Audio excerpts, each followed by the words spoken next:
All right, so we're doing the chapter Aryan Race, and this is extremely misunderstood, probably mainly because it doesn't make any sense. That's probably why. Um, Basically, one person really changed a concept in science to something he wanted it to mean that it didn't mean. And that led to racism and the Holocaust, anti-Semitism, all of that. All right, so, and we call it Aryan race theory now. The Germans would have called themselves Nordic. They would not have referred to themselves as Aryan. Nordic would have been the subcategory of Aryan. But essentially, the thing you hear about the blonde hair, blue eyes thing, that's what we're talking about here. All right. The original Aryan people were from where? So, what is this theory?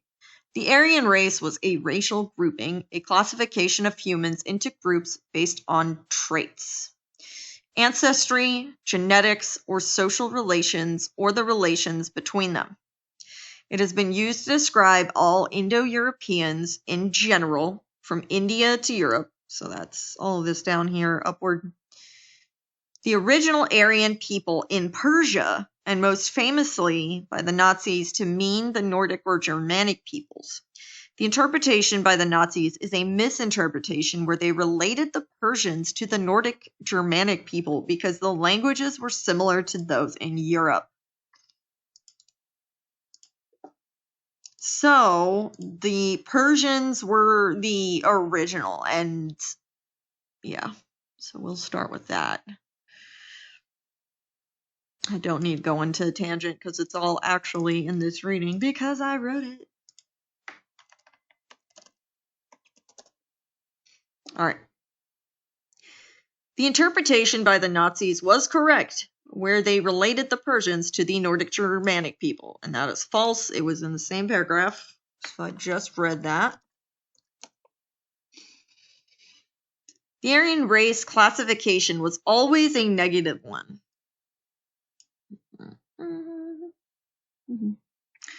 In the beginning, the classification was not meant to be negative. It was neutral and only applied to a geographic group of people. However, from the 19th century onward, so that's in the 1800s, the term Aryan race was used by people who promoted racial hierarchy. The Nazis were an example of a group of people who thought they were better than other groups of people. Aryanism developed as a racial ideology based on this idea. They took it from a neutral classification to a way of life and something to promote. So, false for number 3. This would have been the idea of Persian at the time. So, the more tan skin, longer face, light eyes. I'm assuming what he's going with is that the hair lightened up over time, I guess. They didn't have the biggest concept of evolution at the time, so, yeah. This mummy was reconstructed to look like this in China. So, this again would not really fit with the typical Asian look. Well, I shouldn't say Asian. I should say East Asian. All right. So, false for number 3.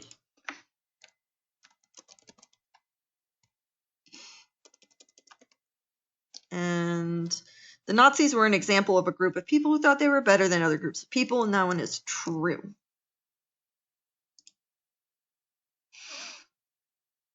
The initial classification into the Aryan race category was based on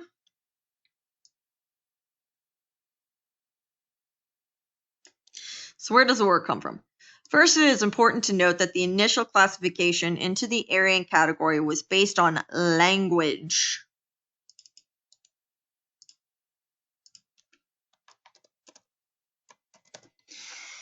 Not physical traits, genetics, or social relations. These would be later used to elaborate on the Aryan race category after the people had been put into the group because of language.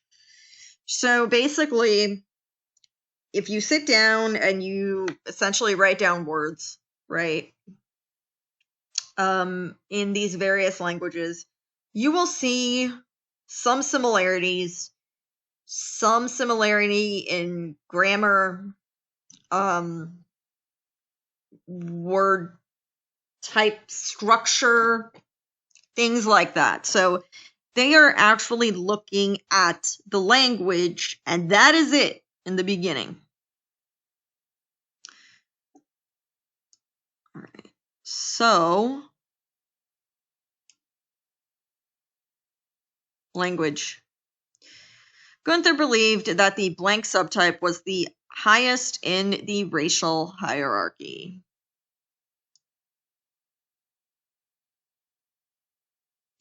All right.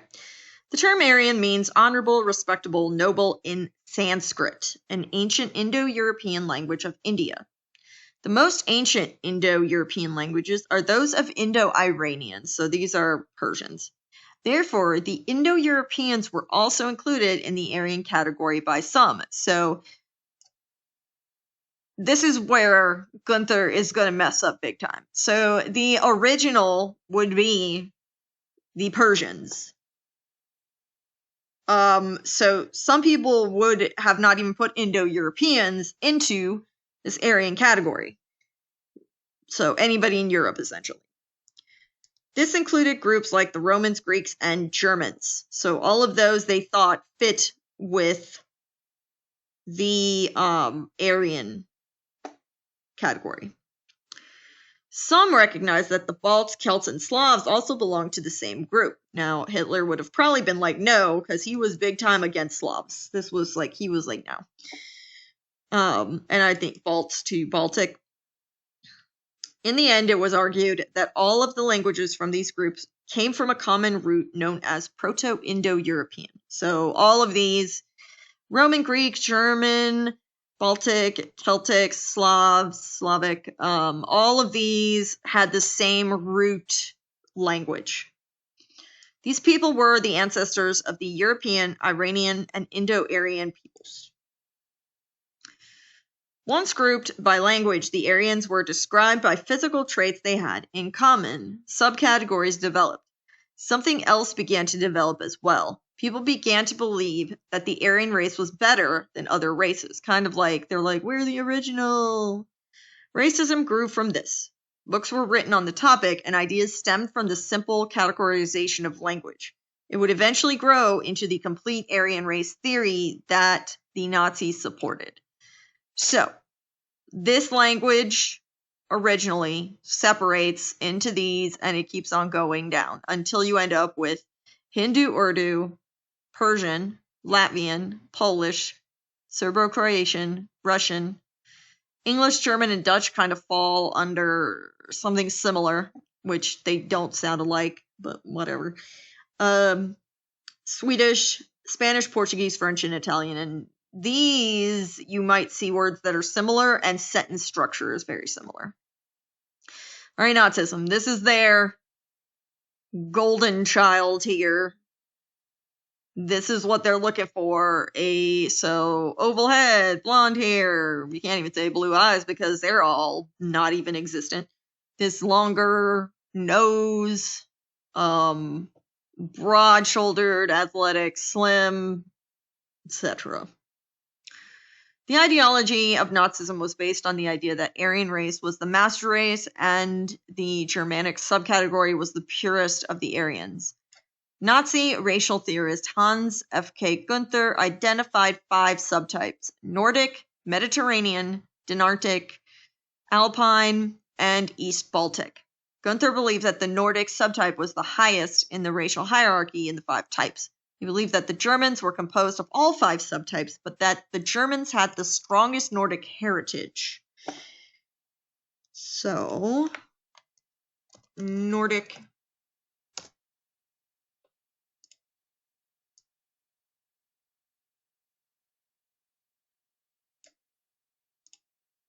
Adolf Hitler read Gunther's book.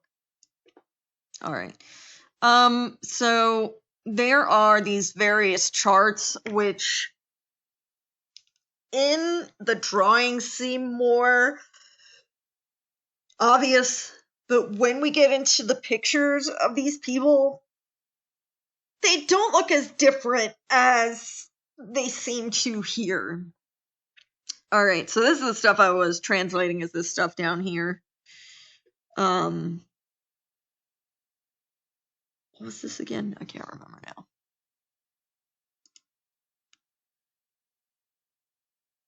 Was tall. Very tall. So very tall, thin or slender, long-headed, so the oval shape. What is schmal? I think narrow. Yeah. A narrow head. So if you were to compare this one down here and this one down here, you can see that the amount of space on the side of his eyes is, well, no, maybe not. How the cheeks go further out. That's what it is. Okay. This is narrow nose and wavy hair. And over here we have very light golden blonde hair, blue or gray eyes, and the skin is rosy white. Here is the Fälische Race, so this is a Phalian race. Powerful. Some of these I need to look up. Close. No. Say how close. Oh man, I don't know. Long head, but a brighter, like a wider head. A narrow nose. The hair is either wavy or curly. Here, the hair is still blonde. It's just not the golden blonde. Eyes are blue or gray, and the skin is still like a rosy white. And here, this is the Westliche, so the Western. Don't know what that means. So still slender, still long head, mittelbreite. So middle, like so not as wide. Narrow nose. The hair is wavy or curly. Sehr dunkel. I don't know what that relates to. All right. The hair is black. The eyes are, it says black, I'm assuming brown. And the skin is a light brown, so we're talking like a tan, right? You can see the difference, I guess, between these. I guess. All right. Gunther talked about how the Slavic people were of the Eastern race, one that was separated from the Germans and Nordics. He warned about mixing the blood of the Slavs and the Germans. Gunther defined each subtype on physical appearance and psychological qualities. This includes something he called a racial soul. This is the first year I've had to read this out loud, and every time I have such a hard time saying this with a straight face. This racial soul. The racial soul referred to their emotional traits and religious beliefs. The physical appearance included information about their hair, eye, and skin colors, and then also facial structure. He provided photographs of Germans identified as Nordic, people from Baden, Stuttgart, Salzburg, and Schwaben, and as Alpine, Mediterranean, people from Vorarlberg, Bavaria, and the Black Forest region of Baden. Adolf Hitler read Gunther's book. Klassenkunde des deutsches Volks, which is the races of the German people, that influenced his racial policy. So yes, Adolf Hitler read Gunther's book and thought this was a great idea.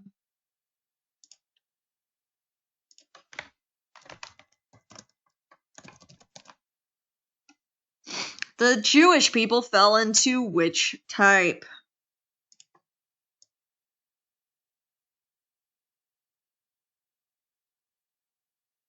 All right, so here we've got more actual pictures, and this is when I start looking and I'm like, I don't know what you guys are talking about. So yeah, in these little drawings up here, you're kind of like, okay, I can see the difference. But we get to like these pictures, and it doesn't look as different as you would think. So here's a picture of this. So this is Nordic. So all of these, I guess, would count. And then we have these Danubian types, so darker hair essentially. This is where I get kind of like, what? Because this guy's nose is definitely not like this guy's nose, so I don't know how they'd be in the same category at that point, but I guess they are. And he has this narrower head, so that doesn't make any sense. This one, okay, has a wider head, sure. This one too. Same thing here, like this. This idea starts kind of falling apart. Then we have Alpine, and again, I guess we're looking at darker-ish, maybe? This guy's hair is pretty light, so I don't know. I guess some kind of rounder face. I'm not exactly sure what. And this guy honestly looks more like the top, so I have no idea. All right. Then we have Mongoloid type. I'm assuming this stems from the Mongols, who conquered part of Asia, Eastern Asia, and up into Russia. So I'm assuming this is where this comes from. And this is where you get your more, I guess, stereotypical East Asian features, where you start seeing more almond eyes. So a wider nose, sometimes more rounded face. So they would say like a shorter head, I guess. And this would definitely, like, I can see the difference between this and the above, but yeah. Here we start looking a little more in between, I feel like, and this guy, this almost looks like more Aryan race to me, if we were to go back, honestly. Alright, Asian Alpine type, so this is kind of an in-between. This is pretty much Middle Eastern is, I think, what they're going for here, so you can kind of see the differences a little bit up here-ish. And then we have Mediterranean type. This is, I think, like North Africa, the Middle East by the Mediterranean. And I guess you can see still the narrow, long face, longer nose, etc. Then they have the Negroid type of the Mediterranean. So this is definitely North Africa. So we're looking at curlier hair, still kind of a long nose.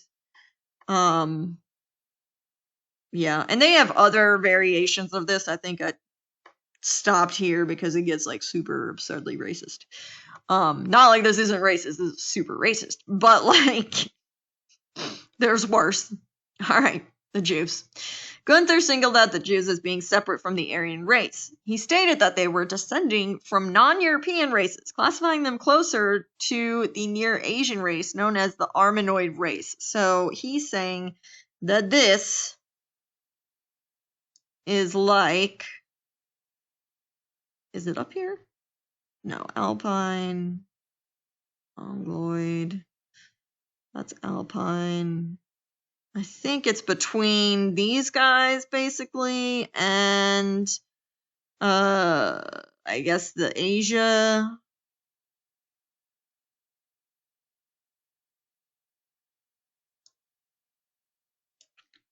He, bel he believed that this made them incompatible with Germans and other Europeans. Gunther cited other Jewish writers that claimed Jews as non-Aryan.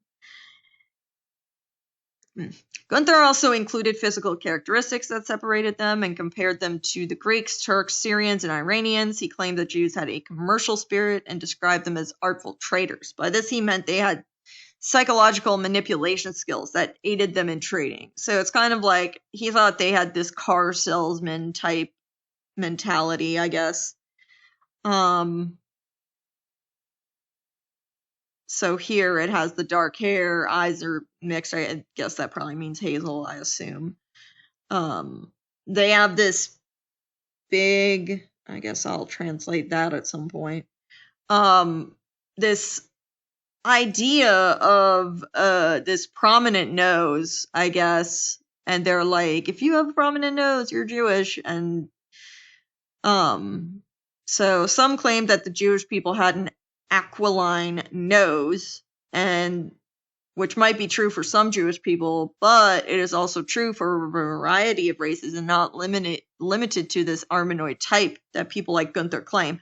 So they're like saying, if you have like a similar nose to this, you're related to Jewish people, and that is not accurate because it's in other so-and-so called quote-unquote races. So this one is the, where is it? Armenoid, right here.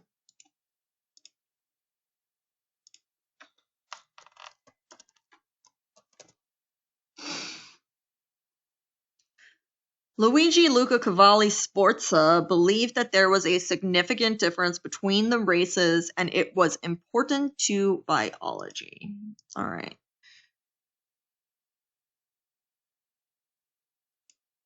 Twisting sources. Many of the above pictures came from a website that supports the idea of varying races and may support people like Gunther, essentially anti-Semitics and racists. Basically, for me to find this concept, a good example of what these people were talking about, I had to go to a racist website, which was very amusing in its idiocy. But so I had to essentially go there to pull it from there because no legitimate website is going to be like promoting this. All right. Interestingly, the people they use as sources believe the opposite. So I actually went into the sources. So they put their sources down and I clicked on the sources they use because I'm like, all right, where are the studies that you're pulling this from?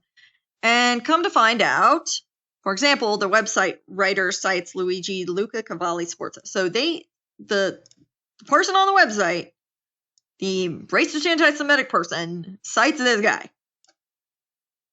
But this guy says this. So on genetic distances between ethnic groups. All right. Cavalli Sforza's team compiled extraordinary tables depicting the genetic distances separating 2,000 different ethnic groups from each other. For example, assume the genetic distance between the English and the Danes is equal to 1. Then Cavalli Sforza has found the separation between the English and the Italians would be about 2.5 times as large as the English-Danish difference. On this scale, the Iranians would be 9 times more distant genetically from the English than the Danish, and the Japanese 59 times greater. Finally, the gap between the English and the Bantus, the main group of sub-Saharan blacks, is 109 times as large as the distance between the English and Danish. So essentially, they're looking at this and they're saying, this is significant, this is a big deal. However, according to an article published in The Economist, the work of Cavalli Sforza challenges the assumption that there are significant genetic differences between human races, and indeed the idea that race has any useful biological meaning at all. The book illustrates both the problems of constructing a general hereditary tree for the entire human race and some mechanisms and data analysis methods to greatly reduce these problems, thus constructing a fascinating hypothesis of recent 150,000 years of human expansion, migration, and human diversity formation. In the book, Cavalli Sforza asserts that Europeans are, in their ancestry, about 2/3 Asian and 1/3 African. So they're looking at this and they're like, oh yeah, like 109, it's significant. But the guy who actually like looked at this is like, this is not a big thing. This is like a small itty bitty thing. In comparison to the massive amount of genes that everybody has in common. So it's, in a sense, the difference between blue eyes and gray eyes. It's a small amount of difference compared to the similarities. Therefore, we can see how individuals use a scientist's data where the scientist has determined one thing to confirm the complete opposite. Therefore, when we look to Gunther, we can see how one individual can use data for their own purposes to push whatever agenda they would like. Others then read these books, and a following develops. Eventually, the groups will have a belief and are not quite sure where the idea came from and if it's actually supported by science. Moral of the story is people will use scientific studies to make themselves sound valid, and they're not.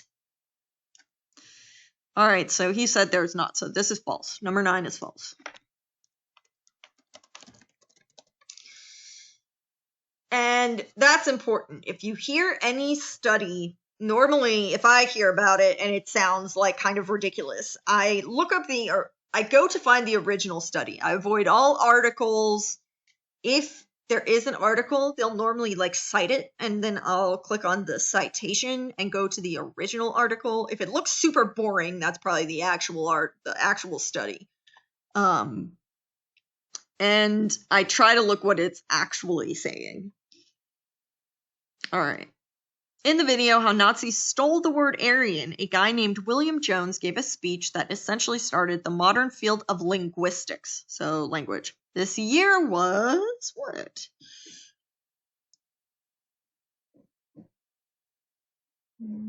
So, this is important to see.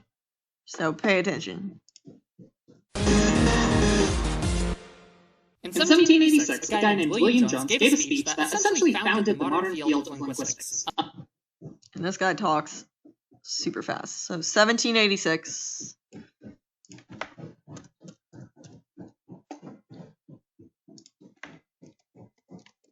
Davos, what are you doing?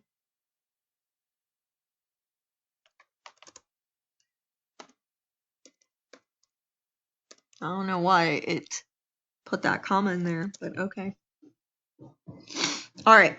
In the video, How Nazis Stole the Word Aryan, William Jones said that most languages, of which 3 of the locations in the list were variations of what used to be one single language. All right. I must have been mean this day to... Unfortunately, that same speech was instrumental in creating the idea of an Aryan race. Jones's speech is known today for proposing the existence of the Indo-European language family, the idea that most of the languages of Europe, Iran, and the Indian subcontinent are all variations. Europe, Iran, and the Indian subcontinent.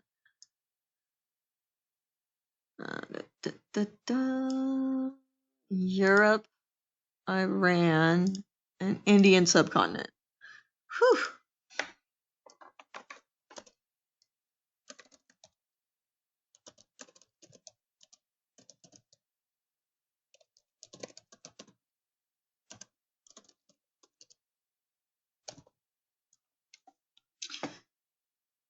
Alright, so they come from one language. In the video, How Nazis Stole the Word Aryan, which items were mixed in the pot to create some pretty weird ideas?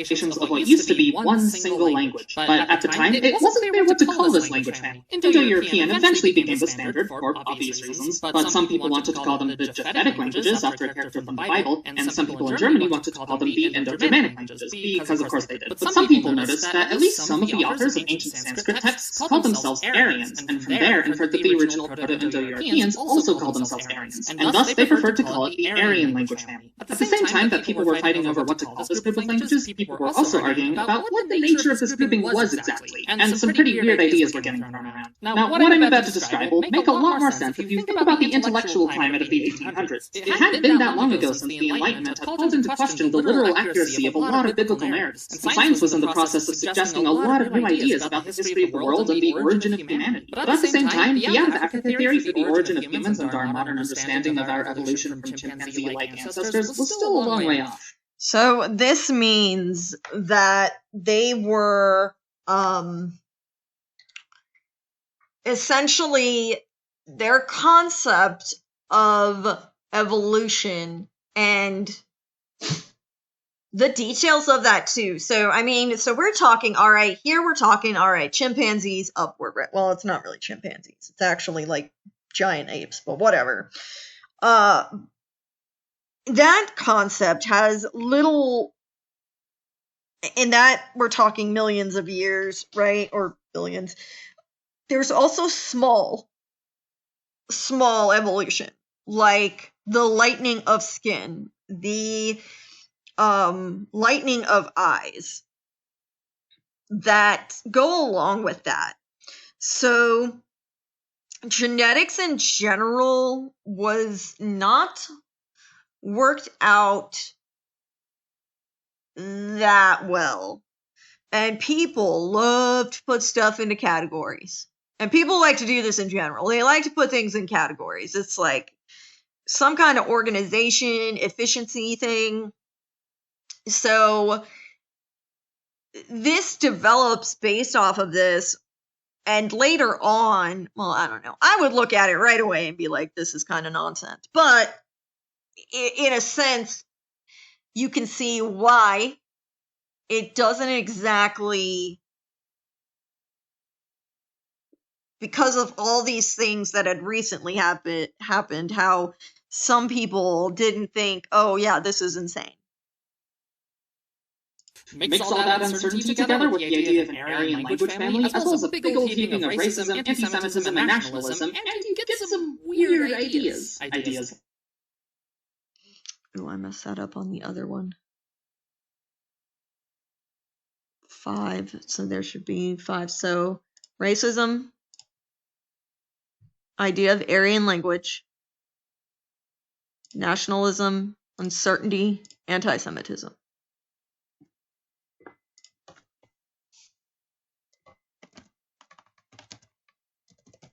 So racism, idea of Aryan language, nationalism,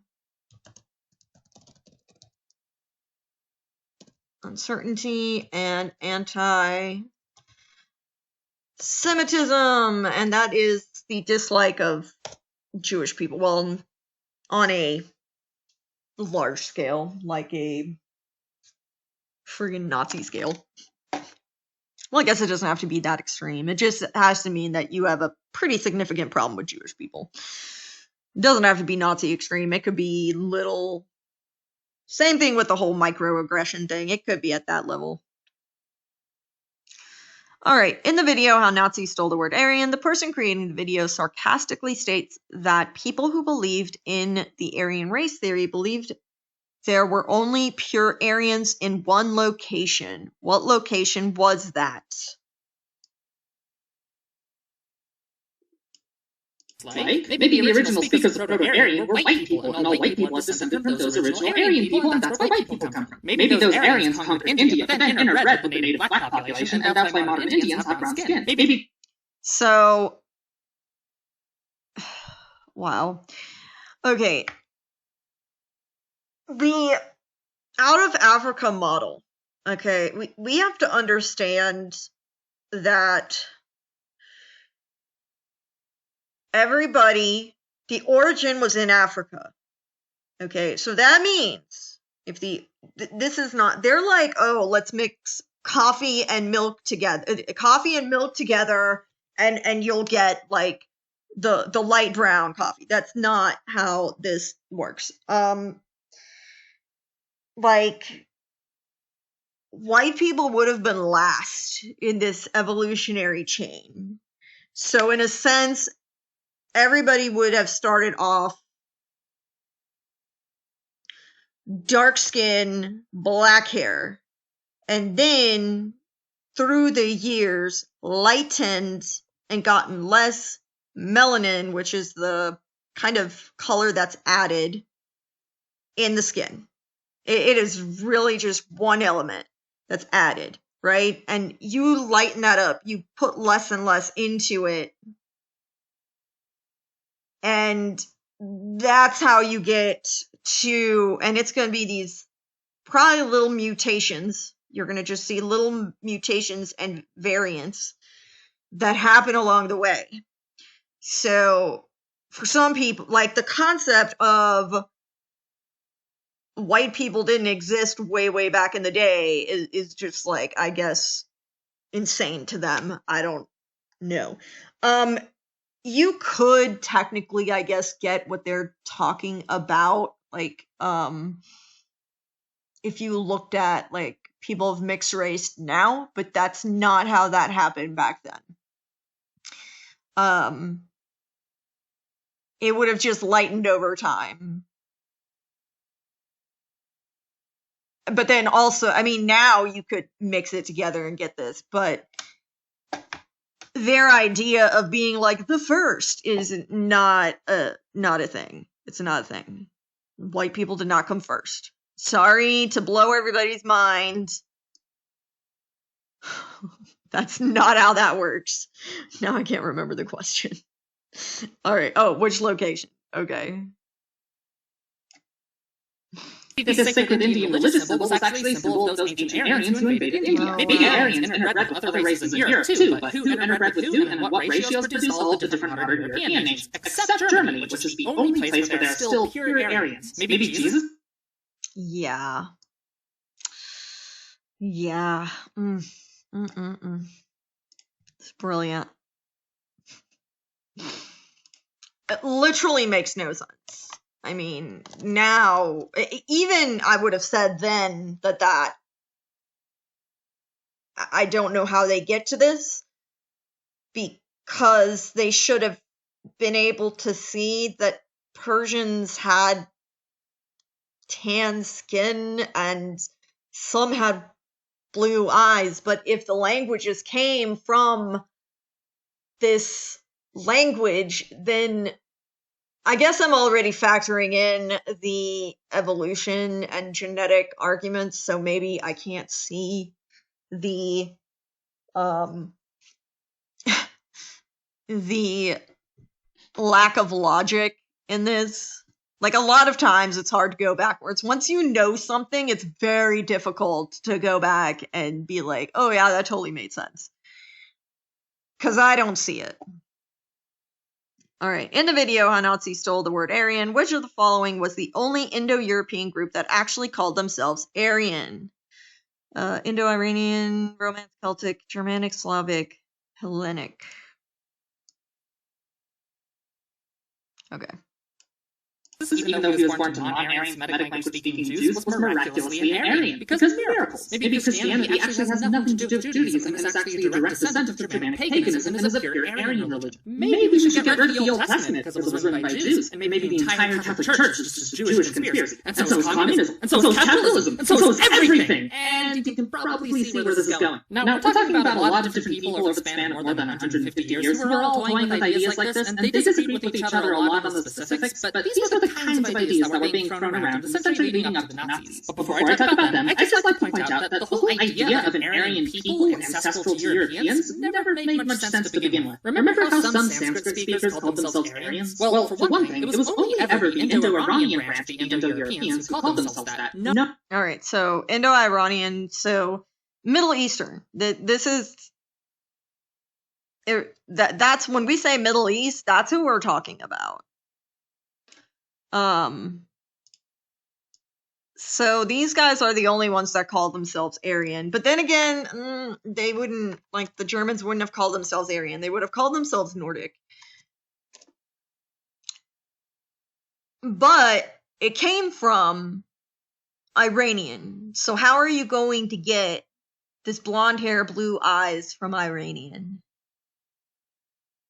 So it doesn't make sense to me. I don't get it. All right, in the video, how Nazis stole the word Aryan, we find out that the Nazis used the word Aryan, well,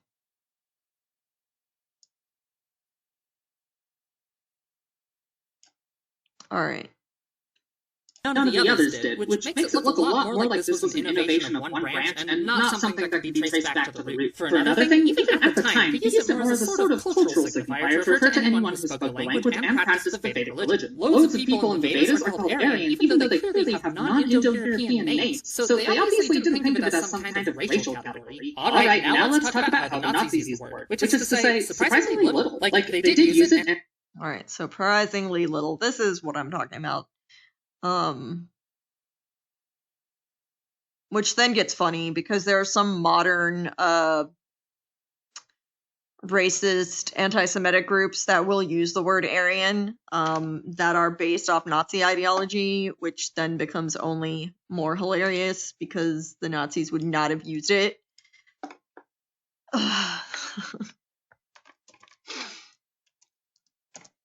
So a little. In the video, how Nazis stole the word Aryan, Nazi academics did not like the word because there's three things.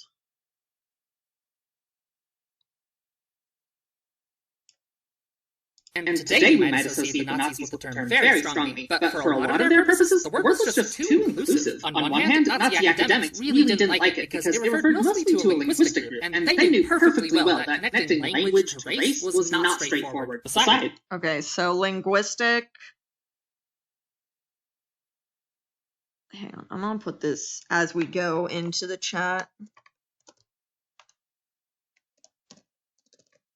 Well, Archibald, don't have them log off until I get this question done. Like, you guys can go, but make sure that they click on it before they leave.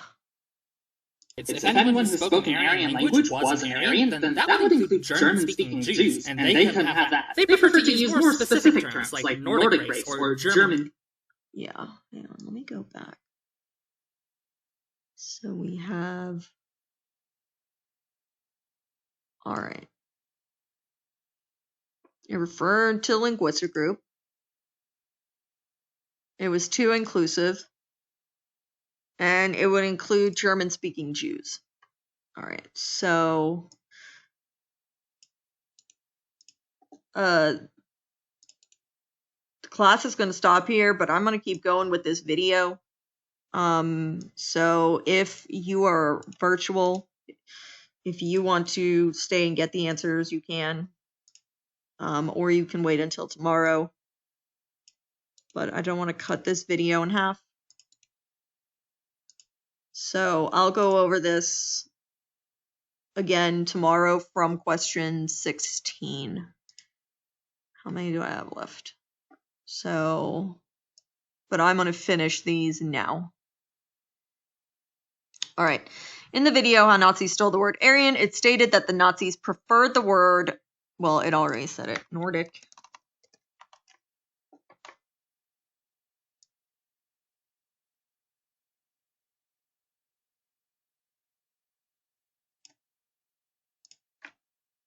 No, not too difficult to say. Oh my God.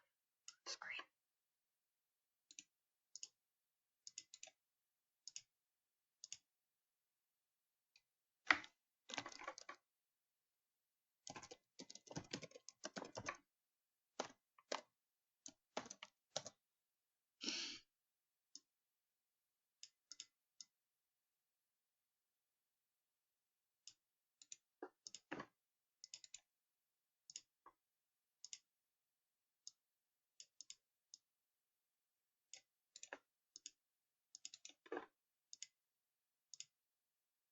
Okay.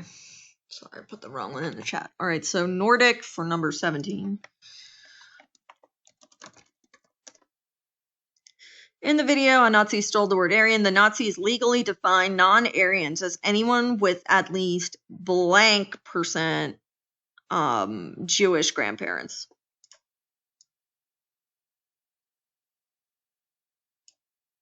people. On the other hand, there was Nazi propaganda aimed at the masses, which used Aryan a fair amount more, but still not nearly as much as I thought it did when I started doing research for this video. Mostly they used it in a vaguely pan-European sense, but in a way that specifically excluded Jews. The usual spiel when something like Aryans are responsible for everything good that ever happened in history, Jews never did anything useful, and that's why Jews suck. Maybe the most ridiculous example of this is how they used it in a legal context. Two laws from 1933 literally defined non-Aryans as anyone with at least one Jewish grandparent. Funny thing that... Oh, okay, one. All right, so the correct answer choices for 16 are: it referred mostly to linguistic group, it was too inclusive, and it would include German-speaking Jews. So do not put it was too difficult to say. I accidentally copy and pasted the wrong one.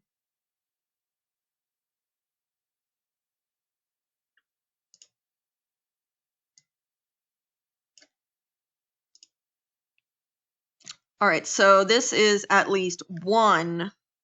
So this is the number one.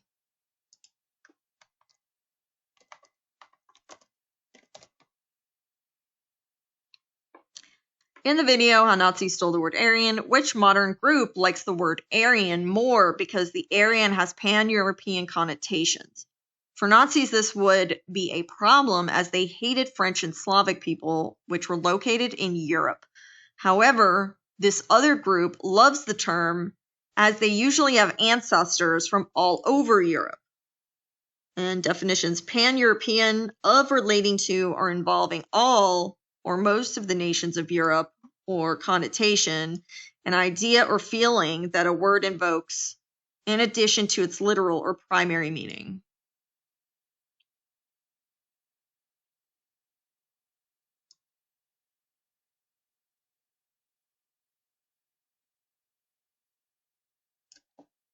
Though the Nazis mostly stopped using the term Aryan in a legal context after 1935 because of those objections from academics. As far as I can tell, neo-Nazis actually liked the term Aryan way more than Nazis ever did, and for the same reason. All right, so neo-Nazis. And basically, this is because they're not what the Germans would have said pure German. They were pure Nordic. They are what the Nazis would have called essentially tainted with the blood of other Europeans. So neo-Nazis, and really same thing here actually, Ku Klux Klan members as well, they also the Nazis would not have approved of them because they would not have been pure enough for them. In the video, how Nazis stole the word Aryan, Aryan means blank or honorable in India and is still used there, mostly in religious contexts.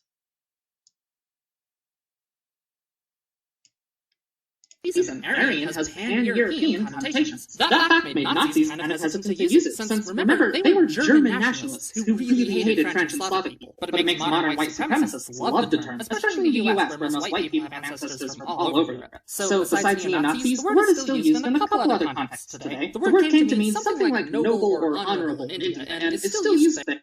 So, noble for number 20.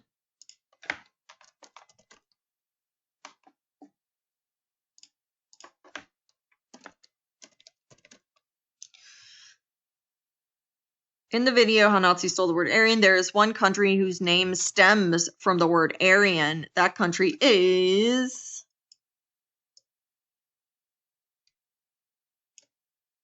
They're mostly in religious contexts. Meanwhile, in Iran, the word developed more specific ethnic connotations and eventually morphed into the modern word Iran. Linguists mostly... So, Iran or Iran is based off of the word Aryan.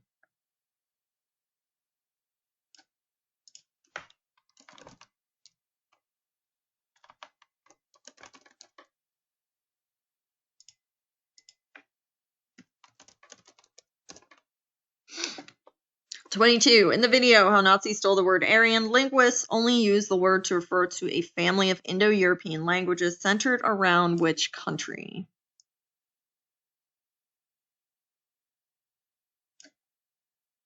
We stopped using the term to refer to language, with the one exception that they still use the term Indo-Aryan to refer to a family of Indo-European languages centered around India. Besides that, they felt a strong desire to distance themselves from the word, for obvious reasons. Thank you, patrons. Here are some sources. Bye. All right. Last one is India.